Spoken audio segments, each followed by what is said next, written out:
Hi, I'm Phillip. I'm here again today in my office working on some house plans. Just an informal video. Came across something that I just think people ought to know when they're designing their homes and thinking about house plans. I run into this problem quite a bit whenever you have a window. A lot of people want a 3050 window. And by the way, when you hear the term 3050, that's given in feet and inches. So that is 3 feet 0 inches by 5 feet 0 inches. If you hear like a 2868 door, that door is 2 feet 8 inches by 6 feet 8 inches tall. So a lot of people say they want a wheelchair accessible door to be 36 inches. Well, on the plan, that's going to read 30. A lot of times people think that's 30 inches, but that's really 3 feet even. The standard height for doors in most homes is 6 feet 8 inches, which is also equal to 80 inches.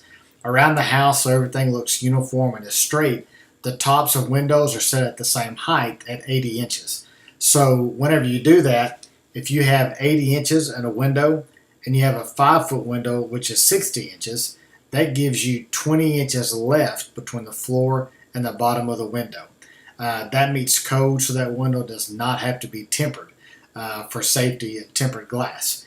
If you put a 6-foot window in there, which is 72 inches, that leaves you 8 inches between the floor and the bottom of the door. And most codes would require that window to be a tempered glass, which is very expensive, something you probably don't want to get into. So the option there is you then raise that window so the top of that window is at 90 inches. So then if I have a window at 90 inches, subtract 72 off, I'm at 18 inches, which gives me enough room so I don't have to temper that glass.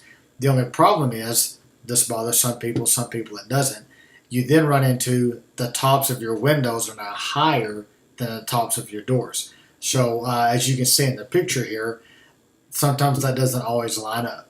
So what people then want to do is add a transom above that door. So when you do that, that will now put the tops of those at the same height or at least close to it when you have the space in between the door. So as you can see in the picture here, I put a transom above that, and that makes those line up. Just keep in mind that when you have a 9-foot ceiling, you really can't have a very tall transom, and you can't make those windows be a whole lot higher. So anyway, I just hope that helps on understanding window heights and where they go. So on your house, everything will line up across the top and look good, and you don't have a window and a door and a window. Thank you. Have a great day.